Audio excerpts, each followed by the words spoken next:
하나님이 주신 말씀 우리 함께 보겠습니다. 신약성서 요한복음 16장 16절에서 22절까지의 말씀입니다. 기쁨의 50일 세 번째 날입니다. 여러분 매일매일 기쁨으로 살아가고 계신가요? 이전보다 더 기쁘게 살아야지 또 이렇게 결단하고 실천해 보시니까 어떠신가요?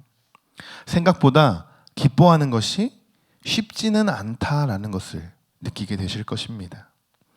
하루를 말씀으로 시작하고 새로운 마음으로 그 하루의 일과를 시작하면서 어느덧 기쁨이 아닌 또 세상과 타협하고 있는 나 자신을 발견하실 것이고, 어떤 문제가 나에게 찾아오게 되면 그 문제들을 해결하기 위해서 분주하게 움직였던 그런 나의 모습도 발견하셨을 것입니다. 그럼에도 불구하고 하루하루 감사 제목을 쓰시면서 또 기쁨의 50일의 말씀을 쓰시면서 하나님과 교제하는 여러분, 아직 우리가 기뻐해야 할 일들은 아직 많이 남아 있습니다. 우리의 삶의 습관을 조금씩 이렇게 또 변경해 보시고 계속적으로 사소하고 아주 작은 것부터 이 감사 제목들을 찾아 나서시는 여러분이 되시기를 바랍니다. 오늘 본문은 예수님과 제자들의 대화 내용입니다. 예수님은 제자들에게 갑자기 이런 의미심장한 이야기를 합니다. 16절에서 우리 19절까지의 말씀을 함께 읽어보겠습니다. 조금 있으면 너희가 나를 보지 못하겠고 또 조금 있으면 나를 보리라 하시니, 제자 중에서 서로 말하되 우리에게 말씀하신 바 조금 있으면 나를 보지 못하겠고 또 조금 있으면 나를 보리라 하시며 또 내가 아버지께로 감이라 하신 것이 무슨 말씀이냐 하고 또 말하되 조금 있으면이라 하신 말씀이 무슨 말씀이냐, 무엇을 말씀하시는지 알지 못하노라 하거늘, 예수께서 그 묻고자 함을 아시고 이르시되 내 말이 조금 있으면 나를 보지 못하겠고 또 조금 있으면 나를 보리라 하므로 서로 문의하느냐. 네, 아멘. 제자들은 당시 예수님이 하신 이 말씀이 도저히 무슨 말씀인지 이해하지 못했습니다. 저도 실제로 그 자리에 있었으면 그랬을 것 같아요. 계속 뭐 왔다가 갔다가 뭐 보았다가 못 봤다가 막 이런 말씀이 계속 왔다 갔다 하니까 이게 무슨 말씀을 하시는 걸까라는 생각을 했을 겁니다. 여러분은 어떠십니까? 지금 이 대화 내용을 봤을 때 예수님이 무엇을 말씀하고자 하시는지 아시겠나요? 조금 있으면 나를 보지 못할 거고 또 조금 있으면 나를 볼 거다. 무엇을 말씀하시는 건가요? 네, 부활이죠. 부활. 예수님은 지금 앞으로에 있을 예수님의 그 최후와 부활 사건에 대해서 이렇게 미리 말씀하고 계시는 겁니다. 예수님께서는 이미 앞으로 벌어질 일들에 대해서 너무나도 잘 알고 계셨습니다. 그러나 예수님은 십자가 지시기까지의 그 과정 중에서 어떤 하나의 불평과 원망도 하지 않으셨습니다. 심지어 사랑하는 제자가 자기를 팔아넘겨도 예수님은 오히려 그를 용서하셨고, 심지어 십자가 옆에 함께 달린 그 죄수까지도 구원해 주셨습니다. 예수라는 이름의 뜻이 뭡니까? 자기 백성을 그들에 대해서 구원할 자. 예수님은 이 땅에서 구원의 역사를 이루신 분이십니다. 사랑하는 성도 여러분, 예수님의 십자가 사랑, 예수님의 이 십자가의 사랑이 우리에게는 슬픔입니까? 아니면 기쁨입니까? 우리에게는 기쁨이 되어야 하는 줄 믿습니다. 그 이유는 우리가 믿는 하나님, 그분의 아들 예수 그리스도는 십자가에 달려 돌아가셨지만 다시 부활하셨기 때문에 이것은 슬픔이 아니라 우리가 마땅히 기뻐해야 할 이유인 것이죠. 이것이 부활의 기쁨입니다. 만약에 십자가에 달려 돌아가셨다, 그냥 여기서 끝났다면 이것은 영원한 슬픔으로 끝이 났을 것입니다. 단편적으로 그냥 볼 때 인간이 만든 이 지구상에 존재하는 수만 가지의 신들은 부활이 없습니다. 죽은 신들입니다. 우리 주변에서 흔히 볼 수 있는 이단들도 자기들은 영생한다고 하지만 말도 안 되는 소리죠. 그러나 우리가 믿는 예수 그리스도는 부활하신 하나님의 아들이십니다. 이런 예수님을 믿는 우리들은 얼마나 행복한 겁니까? 부활이라는 의미는 지금도 살아계셔서 우리와 함께 거하신다는 의미입니다. 지금 이 순간에도 하나님은 우리와 함께 거하신 줄 믿습니다. 다시 한번 여러분에게 그럼 질문해 보겠습니다. 예수님의 십자가 사랑이 슬픔이십니까? 아니면 기쁨이십니까? 우리 시간에 이렇게 한번 고백해 봤으면 좋겠습니다. 저를 따라 한번 해주세요. 하나님, 나를 구원해 주셔서 감사합니다. 아멘. 아멘. 이 구원의 기쁨으로 이 기쁨의 50일을 정말 의미 있게 보내시기를 소망합니다. 자, 그러면 이번에는 20절에서 우리 22절까지의 말씀을 우리 함께 읽어보겠습니다. 내가 진실로 진실로 너희에게 이르노니 너희는 곡하고 애통하겠으나 세상은 기뻐하리라. 너희는 근심하겠으나 너희 근심이 도리어 기쁨이 되리라. 여자가 해산하게 되면 그 때가 이르렀으므로 근심하나 아기를 낳으면 세상에 사람 난 기쁨으로 말미암아 그 고통을 다시 기억하지 아니하느니라. 지금은 너희가 근심하나 내가 다시 너희를 보리니 너희 마음이 기쁠 것이요 너희 기쁨을 빼앗을 자가 없으리라. 아멘. 20절의 말씀을 보면 예수님이 십자가에 못 박혀 계신 모습이 저는 떠오릅니다. 두 부류로 나눌 수 있겠죠.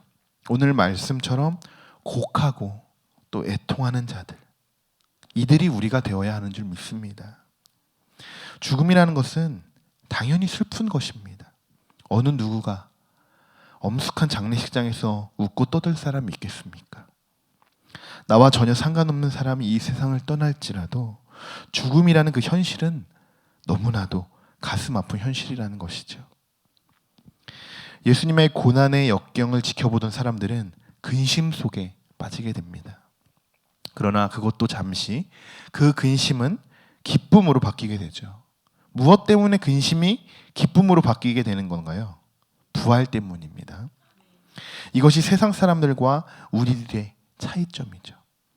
기뻐해야 할 때 슬퍼하고 슬퍼해야 할 때 기뻐하는 것. 만약 여러분이 이러한 삶을 살아가고 계시다면 근심하지 마시고 오히려 더 기뻐하는 삶을 살아가시기를 축복합니다. 예수님은 21절에 이러한 근심을 해산의 고통으로 비유하셨습니다. 인간이 느낄 수 있는 아주 가장 극심한 고통 중에 하나가 이 해산의 고통이죠. 아이를 낳아 보신 분들은 이게 무슨 말인지 말씀을 드리지 않아도 잘 아실 겁니다. 저도 아이를 낳아 보지는 못했지만 가족 분만실에서 함께 있었기 때문에 그 고통이 얼마나 극심한 고통인지 간접적으로 옆에서 경험을 했었습니다. 여성이라면 이 해산의 고통을 두려워하지 않는 사람은 아무도 없을 것입니다. 21절에 그때가 이르렀으므로 근심하나 라고 쓰여 있습니다. 아이를 낳기 전까지는 계속 근심 속에 빠져 있는 것이죠.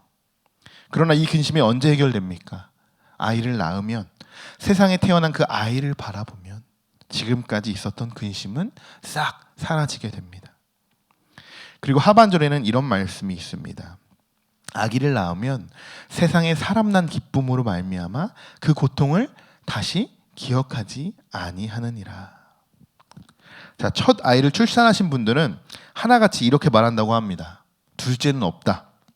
하나로 충분하다. 그냥 이렇게 이야기한다고 합니다.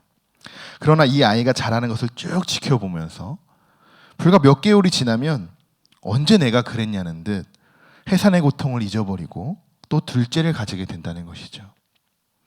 자, 예수님이 이런 해산의 고통을 언급하시면서 결론적으로 말씀하시고자 하는 내용이 뭘까요? 22절의 말씀 우리 한 번 더 같이 읽어보겠습니다. 지금은 너희가 근심하나 내가 다시 너희를 보리니 너희 마음이 기쁠 것이요 너희 기쁨을 빼앗을 자가 없으리라. 아멘. 예수님의 비유의 말씀을 마치시고 다시 본론으로 돌아오십니다.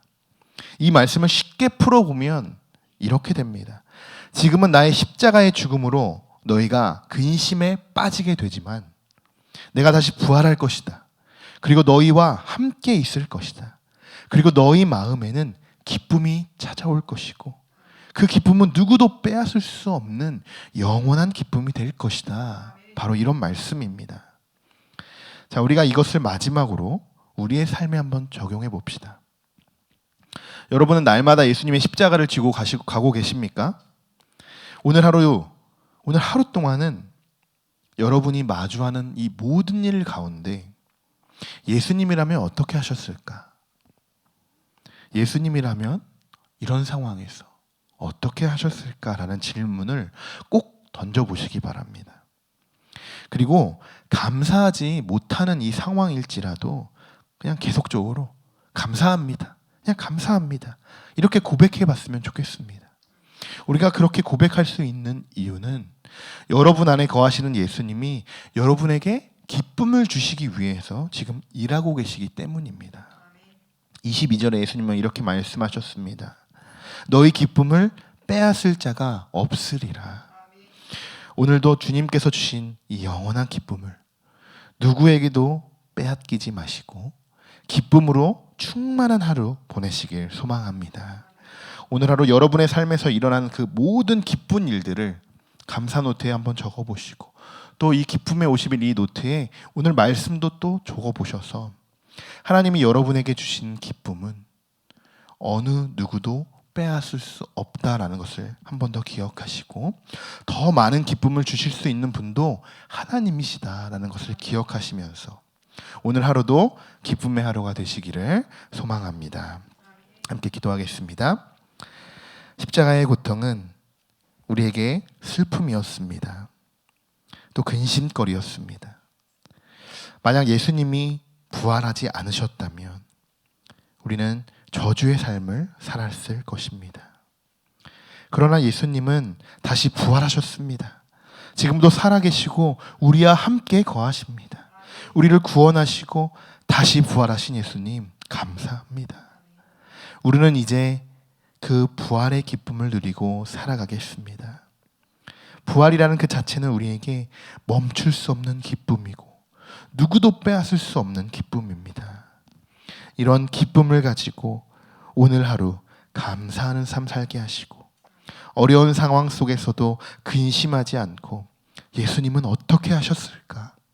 이 질문으로 근심을 해결해 나갈 수 있도록 인도하여 주옵소서. 이제 기쁨의 하루를 시작합니다. 힘주시고 능력 주옵소서. 예수님의 이름으로 기도드립니다.